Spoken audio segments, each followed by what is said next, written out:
ప్రపంచంలోని పురాతనమైన అత్యంత అభివృద్ధి చెందిన నాగరికతను తెలుసుకోబోతున్నాం. ఈ కాలంలో ఇలాంటి అద్భుతమైన ప్లానింగ్, నిర్మాణాలు మనకు ఆశ్చర్యంగా అనిపిస్తాయి. ఆ కాలపు ఇంజనీరింగ్, అద్భుతమైన ఓపెన్ బాత్రూమ్, జలాశయాల ఏర్పాటు, ఆధునిక డ్రైనేజీ వ్యవస్థలు, పక్కా ఇళ్ల నిర్మాణం వంటి కొత్త టెక్నాలజీలు నిజంగా అద్భుతం. ప్రపంచంలోని మిగిలిన నాగరికతలతో పోల్చితే ఇది ప్రత్యేకమైంది. మనకు తెలిసిన ప్రాచీన నగరాల్లో ఒకటైన ఇండస్ వ్యాలీ సివిలైజేషన్లో దాని అభివృద్ధి, నైపుణ్యం ఇప్పటికీ ఒక గొప్ప పజిల్గా ఉంటుంది. వారి గొప్ప నగరాలు, త్రివేణి నదుల కలయిక, దాంతోపాటు 4000 కిలోమీటర్ల దూరంలో ఉన్న ఇతర నాగరికతలతో వారి సంబంధాలు చాలా ఆశ్చర్యపరుస్తాయి. అయితే ఆ నాగరికత ఏమైపోయింది? ఈ ప్రశ్నకు ఇంకా సమాధానం దొరకలేదు. 1922లో ఆర్డి బెనర్జీ అనే ఆర్కియాలజిస్ట్ మొహెంజోదారోలో పరిశోధనలు జరిపారు. ఆ సమయంలో ఇంద్రా నది పరిసరాల్లో వేటకు వెళ్లిన బెనర్జీ అడవిలో ఒక చెట్టు కింద విశ్రాంతి తీసుకుంటున్న కొత్త శిల్పాలను చూశారు. దాని ద్వారా మనం ఈ నాగరికత గురించి మళ్లీ ఆలోచించాల్సి వచ్చింది. అప్పుడే ఒక వ్యక్తి ఆ అడవిలో నడుస్తూ వెళుతున్నప్పుడు అతని కాలికి ఓ బలమైన పదులైన బ్లేడ్ తగిలింది. అది చూసినప్పుడు సాధారణ రాయిలా కనిపించలేదు. కానీ తరువాత పరిశీలించి చూశాక అది సుమారుగా 4500 ఏళ్ల క్రితం బ్రాంజ్ ఏజ్లో ఉపయోగించిన ఫ్లింట్ స్కేపర్ అని తెలుసుకున్నారు. ఆ కాలంలో ఫ్లింట్ స్కేపర్ జంతువుల చర్మం తీసేందుకు లేదా ఇతర వస్తువులను కోయడానికి ఉపయోగించేవారు. ఈ పరికరం ఈ అడవిలో దాగి ఉన్న చరిత్రకి కీలకంగా మారింది. ఇది తెలిసిన తర్వాత ఆ ఆర్కియాలజిస్ట్ ఆ ప్రాంతాన్ని పరిశోధించడం మొదలుపెట్టారు. దారిలో ఒక వ్యక్తి వచ్చి తన గాడిద బండి నుంచి కొన్ని ఇటుకలు తీస్తున్నట్లు కనిపించాడు. అతను తీసుకువెళ్తున్న ఇటుకలు కేవలం ఇటుకలు కాదని పురాతనమైనవి అని ఆ ఆర్కియాలజిస్ట్ గుర్తించారు. ఆ అడవికి క్రింద చాలా ప్రాచీన చరిత్ర దాగి ఉందని అప్పుడే అర్థమైంది. కొంతకాలం తర్వాత ఆ ప్రాంతాన్ని తవ్వేందుకు కొంతమంది స్థానిక కార్మికులను నియమించారు. వాళ్ళు 4 నెలల పాటు క్రమంగా తవ్వకాలు జరిపారు. ఆ తవ్వకాల్లో కొన్ని ఆసక్తికరమైన పురావస్తు విషయాలు బయటకొచ్చాయి. వీటి వల్ల ప్రపంచానికి సంచలన విషయాలు తెలిసాయి. ఆ తరువాత ఈ విషయాల పరిశీలన కోసం సీనియర్ సర్ జాన్ మార్షన్ను ఆర్కియలాజికల్ సర్వే ఆఫ్ ఇండియా ద్వారా పంపించారు. ఆయన ఈ ఆవిష్కరణలు నిజంగా చాలా దశాబ్దాల తర్వాత భూమి క్రింద కనుగొనబడినవని భావించారు. కానీ ఆయనకు ఈ రకమైన పురాతన వస్తువులు అప్పటికే ఆర్డి బెనర్జీ ద్వారా చూడడానికి అవకాశం వచ్చింది. ఈ సంఘటన జరిగిన ప్రదేశం మొహంజోదారో నుంచి 600 కిలోమీటర్ల దూరంలో ఉండేది. ఈ ప్రాంతం పురాతన నాగరికతకు సంబంధించిన ఆవిష్కరణలకు కేంద్రంగా మారింది. హరప్పాలో ఉన్న అవశేషాలు కూడా దయారామ్ సహానీ అనే ఆర్కియాలజిస్ట్ ద్వారా గుర్తించబడ్డాయి. అవి మొహెంజోదారో, హరప్పా కూడా పెద్ద పట్టణాలుగా ఉన్నట్టు నిరూపిస్తుంది. ఆ కాలంలో నాగరికతకు హరప్పా నాగరికత అని పేరు పెట్టారు. కానీ తరువాత దీనికి ఇండస్ సివిలైజేషన్ అని పేరు ఏర్పడింది. ఇండస్ నాగరికత 3771 సంవత్సరాల క్రితం వరకు ఉన్నట్టు తెలుస్తోంది. ఇది తూర్పు నుంచి పడమర దాకా 1600 కిలోమీటర్లు, ఉత్తరం నుంచి దక్షిణం దాకా 1100 కిలోమీటర్ల మేర విస్తరించి ఉంది. ఇది అప్పటి మెసొపొటేమియా నాగరికత కంటే పెద్దది. ఇండస్ నాగరికత కోంబైన్డ్ ఏరియాతో పోలిస్తే కూడా పెద్దగా ఉండేది. ఈ ప్రాంతం సుమారుగా 50 లక్షల జనాభాతో ఉండేది. మొహెంజోదారోలో అనేక పట్టణాలు కేవలం ఇండస్ వ్యాలీ నాగరికతలోనే కాదు, ప్రపంచంలో తొలి నగరాల్లో ఒకటిగా గుర్తించబడ్డాయి. ఈ పట్టణం స్థానికంగా టీల్స్ అని పిలువబడింది. ఈ ప్రాంతం 633 ఎకరాల మేర విస్తరించి ఉంది. ఈ నాగరికతలో చాలా తక్కువ నగరాలు మాత్రమే బయటకు గుర్తించబడ్డాయి. అందులో మొహెంజోదారో ముఖ్యమైంది. ఈ ప్రాంతాన్ని ప్రత్యేకంగా పరిశీలించారు. ఇక్కడ ప్రజలు 5000 సంవత్సరాలు జీవించారు. వారి జీవన శైలి బాగా ప్రణాళికాబద్ధంగా ఉండేది. వీధులు, రోడ్లు నార్త్ సౌత్ దిశలో 90 డిగ్రీల కోణంలో నిర్మించబడ్డాయి. పట్టణం 2 భాగాలుగా ఉండేది. ఒకటి పైభాగం, మరొకటి దిగువ భాగం. ప్రభుత్వ గోదాములు, ప్రజలకు అవసరమైన సౌకర్యాలు అందుబాటులో ఉండేవి. కష్ట సమయాల్లో కూడా ప్రజలకు సహాయం చేసేందుకు మంచి ఏర్పాట్లు ఉండేవి. మొహెంజోదారోలోని గ్రేట్ బాత్ గురించి ప్రత్యేకంగా చెప్పుకోవాలి. ఇది పెద్ద నీటి కుంటలా ఉంటుంది. దాని లోతు 2.5 మీటర్లు. ఇందులో నీళ్లు నిల్వ చేయడానికి 12 మీటర్ల పొడవు, 7 మీటర్ల వెడల్పు ఉంటుంది. దాదాపుగా 2100 మీటర్ల నీటిని ఇందులో నిల్వ చేయొచ్చు. నీళ్లు పట్టడానికి గోడలను డాంబర్తో వాటర్ డైవ్ చేశారు. మధ్యలో వాటర్ ప్రూఫ్ పదార్థం ఉపయోగించారు. ఇది ఇప్పటికీ కూడా పనిచేస్తోంది. కుంట చుట్టూ కొన్ని పిల్లర్స్ కూడా ఉన్నాయి. ఈ నిర్మాణం ఒక పెద్ద నీటి కుండలా ఉంటుంది. దీని మీద ఒక పైకప్పు ఉంటుంది. అందులో నీరు నిల్వ చేయడానికి పెద్ద బావి ఉంటుంది. నీటిని బయటకు పంపేందుకు ప్రత్యేకమైన వ్యవస్థ కూడా ఉంది. ఈ నీరు పట్టణం బయటకు లేదా నదికి పంపించబడుతుంది. ఈ నిర్మాణం ఎందుకు ఉపయోగించేవారో ఇప్పటికీ ఎవ్వరికీ పూర్తిగా తెలియదు. కొందరు దీన్ని ఆధ్యాత్మిక కార్యకలాపాలకు ఉపయోగించేవారని చెబుతున్నారు. ఇది 4800 చదరపు అడుగుల వైశాల్యంలో ఉంది. ఇందులో 20 పెద్ద స్తంభాలున్నాయి. ఇది పెద్ద సమావేశాలకు లేదా పూజా కార్యక్రమాలకు ఉపయోగించేవారనే అనుమానాలున్నాయి. ఈ నగరం ప్లాట్ఫామ్లపై మాత్రమే కాకుండా వరదలతో పాటు మురికి నీటి నిర్వహణ కోసం ఒక కొత్త సాంకేతికతను కూడా అప్పట్లో అభివృద్ధి చేశారు. ప్రపంచంలో ఎక్కడా లేని విధంగా ఈ నగరంలో ప్రతి చిన్న ఇంటికి ఒక కనెక్టివిటీ, శ్రేష్టమైన డ్రైనేజ్ వ్యవస్థ ఉంది. ప్రతి చిన్న భవనం, ఇల్లు కూడా ఈ డ్రైనేజ్ వ్యవస్థకు అనుసంధానించబడి ఉంది. ఇదంతా ఆ కాలంలోని ఉన్నతమైన ప్లానింగ్కు ఒక సాక్ష్యం. ఆ కాలంలో ఆ డ్రైనేజ్ వ్యవస్థలు ప్రజలు బాగా కనెక్ట్ అయ్యారు. నగరంలోని నీటిని బయటకు పంపడానికి మొత్తం నగరంలో ఎత్తైన ప్లాట్ఫామ్స్ ఏర్పాటు చేశారు. ఈ వ్యవస్థ సాధారణ డ్రైనేజ్ సిస్టమ్ లాంటిది కాదు. ఇది ప్రతి కొద్దిపాటి దూరానికి ఒకటి ఉండేది. వీటిలో మ్యాన్ హోల్స్ కూడా ఏర్పాటు చేసి అవి బ్లాక్ అవ్వకుండా మలినాలు క్లీన్ చేస్తూ ఉండేవారు. దీంతోపాటు ఈ డ్రైనేజ్ వ్యవస్థను లైమ్ స్టోన్ రాళ్లతో కప్పివేశారు. ఇది కేవలం భద్రత కోసం కాదు, చెడు వాసనను నియంత్రించడానికి కూడా లైమ్ స్టోన్ ఉపయోగపడేది. ఇక మొహెంజోదారోలో ఉన్న డ్రైనేజ్ సిస్టమ్ ఈ రోజుల్లో ఇండియా, పాకిస్తాన్ పల్లెటూళ్లలో కూడా కనిపించదు. అక్కడ 10 ప్రాంతాల్లో 700కు పైగా బావులు కనిపించాయి. సింధు నదిలో అప్పట్లో చాలా నీళ్లుండేవి.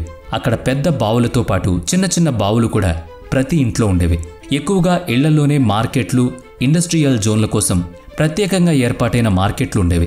ఇక్కడ సాధారణ ప్రజలు సాదాసీదా ఇళ్లను, ధనవంతుల కోసం డబుల్ స్టోరీ ఇళ్లను నిర్మించారు. ఇళ్లకు పెద్ద హాళ్లతో పాటు పై అంతస్తులు కూడా ఉండేవి. ఈ మార్కెట్లో ఒక షాప్ ఉంది కదా, ఇక్కడ పెద్ద తందూరు పెట్టే రోటే వేయించినట్టు కనిపిస్తుంది. దీని ఎదురుగా ఒక పెద్ద కిటికీ. దాని ద్వారా అక్కడ చాలా మంది లైన్లో నిలబడి తమ క్రమాన్ని ఆగి చూస్తున్నారన్న భావన కలుగుతోంది. ఒక ప్రత్యేకమైన షాప్లో టెక్నాలజీ ఆధారంగా రొట్టెలు వేస్తూ ఉండుంటుంది. ఇది నేటి మోడర్న్ ఫాస్ట్ ఫుడ్ స్టైల్కి సంబంధించింది. ఇక రెస్టారెంట్స్ మామూలుగా ఎలైట్ క్లాస్ కోసం ఉంటాయి.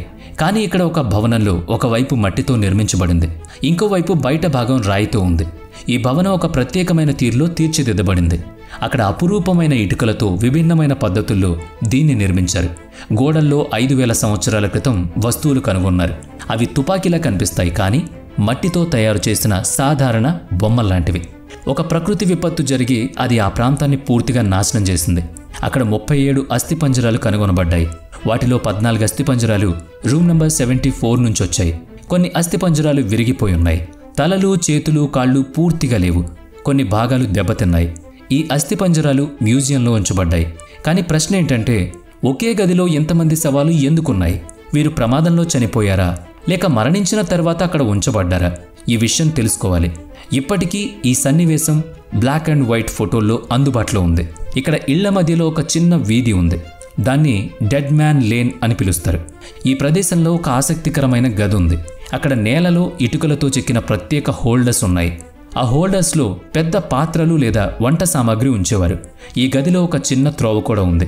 అమెరికన్ ఆర్కియాలజిస్ట్ మార్క్ కెన్యూర్ ఈ ప్రదేశాన్ని పరిశీలించి ఇది ఒక రెస్టారెంట్ లేదా వర్క్షాప్ అయి ఉంటుందని అభిప్రాయపడ్డారు. ముఖ్యంగా ఇది దుస్తులు రంగులు పెట్టడానికి వాడిన వర్క్షాప్ అయి ఉండొచ్చని భావించారు. ఇక పర్ఫెక్ట్ ప్లానింగ్తో ఉన్న ఈ ప్రాంతంలో వీధులు బాగా వెడల్పుగా, నేరుగా వెళ్లే విధంగా చక్కగా నిర్మించబడ్డాయి. ఈ ప్రాంతం గురించి పూర్తి సమాచారం గూగుల్లో కూడా అందుబాటులో ఉంది. దీని పక్కనే ఒక ప్రాచీన ఆర్ట్ ఫ్యాక్ట్ ఉంది. ఇది దాదాపుగా 5000 సంవత్సరాల నాటి ఒక శిల్పం.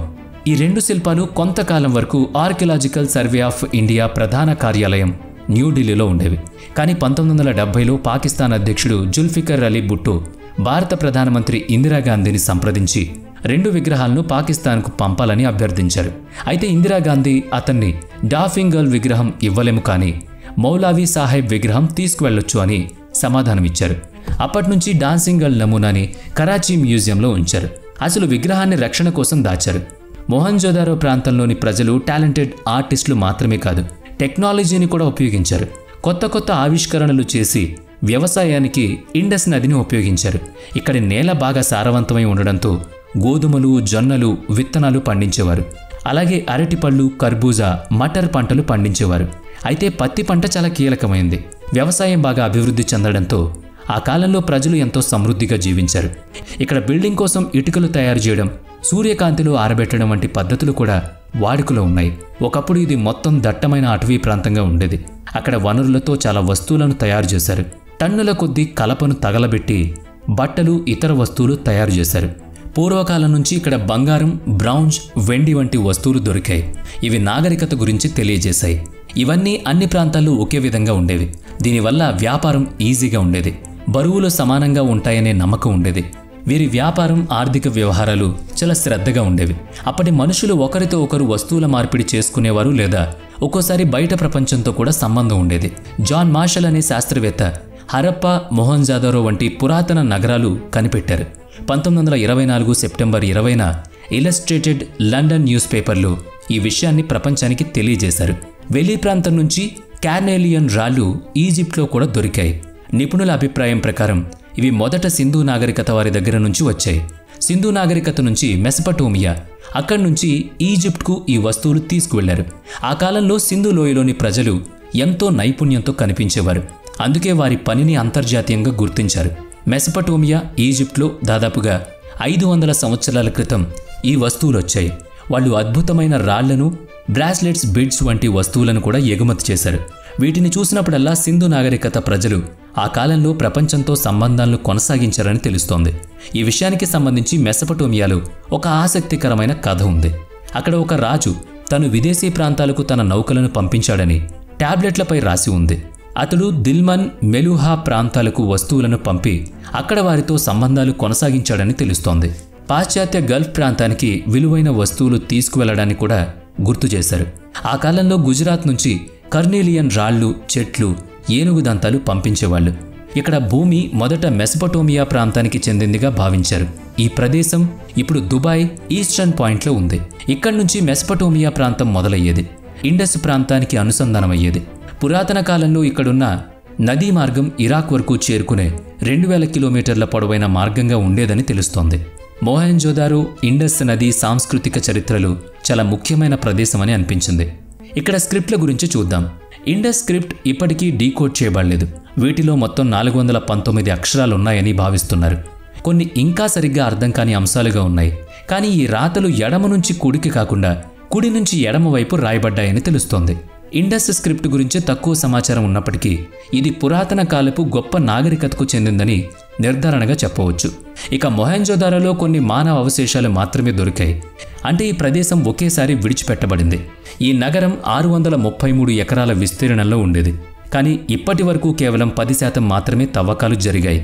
ఇక్కడ ఒకప్పుడు 50,000 నుంచి 1,00,000 మంది వరకు నివసించేవారు. నగరం విడిచిపెట్టడానికి ప్రకృతి వైపరీత్యాలు, నదుల్లో నీటి కొరత, వ్యవసాయం నాశనం అవ్వడం లేదా శత్రువుల దాడులు కారణమై ఉంటాయని నిపుణులు అంటున్నారు. మొహెంజోదారోలో ప్రజలు తమ నగరాన్ని విడిచి సింధు ప్రాంతంలోనూ ఇతర చోట్ల స్థిరపడ్డారు. ఈ తవ్వకాల ద్వారా ఈ ప్రాంతం ఒక గొప్ప నాగరికతకు చెందిందని తెలుస్తోంది. ఇండస్ నాగరికతలోని సంస్కృతి, జీవనశైలి, అర్థం చేసుకునే విధానాలు చాలా ఆసక్తికరంగా ఉన్నాయి. ఈ నాగరికతలో తయారు చేసే కుండలు, వాటి డిజైన్లు ఇప్పటికీ చేతి పనుల్లో కనిపిస్తాయి. 5,000 సంవత్సరాల క్రితం నుంచి ఇప్పటికీ కొన్ని సాంప్రదాయ కళలు అలాగే కొనసాగుతున్నాయి. కుల్హాడీ అనే కఠిన వస్తువు తయారీ డిజైన్ కూడా అప్పటి నుంచి ఇప్పటి వరకు అలాగే కొనసాగుతోంది. మొహెంజోదారో ప్రజలు జీవితం తర్వాత మరణం ఉందనే నమ్మకంతో తమ శరీరాలను సాంప్రదాయ పద్ధతుల్లో దాచేవారు. శరీరాన్ని పూడ్చే సమయంలో ఆభరణాలు, భోజనం, ఇతర అవసరమైన వస్తువులు కూడా శరీరంతో పాటు ఉంచేవారు. ఇక ఈ ప్రాంతం గురించి చెప్పాలంటే ఇక్కడ ప్రజలు గోధుమలు, బియ్యం మాత్రమే కాకుండా చేపలు, మొసళ్ల మాంసం వంటి వాటిని కూడా తినేవారు. ఈ మధ్య జరిగిన పరిశోధనల్లో ఇక్కడ కొన్ని ప్రాచీన పాత్రలు కూడా కనిపించాయి. 2022లో పనులు చేస్తుండగా ఒక కార్మికుడికి కాంస్యంతో చేసిన ఒక పాత్ర దొరికింది. ఇది దాదాపుగా 2000 సంవత్సరాల క్రితం వాడిందిగా గుర్తించారు. దాని బరువు సుమారుగా 55 కిలోల వరకు ఉంది. బదాహీ కాలంలో ఈ ప్రాంతం పాకిస్తాన్ ప్రభుత్వ పరిపాలనలో ఉండేది. ఆ సమయానికి అండర్ గ్రౌండ్ నిర్మాణాలు చాలా సురక్షితంగా ఉండేవి. కానీ ఇప్పుడు కాలుష్యం, వాతావరణ మార్పుల ప్రభావం వాటిపై పడుతున్నాయి. దీనికి పునరుద్ధరణ చర్యలు చేపడితే ఈ విలువైన ప్రాచీన కట్టడాలు భవిష్యత్తులో నశించకుండా కాపాడుకోగలుగుతాం.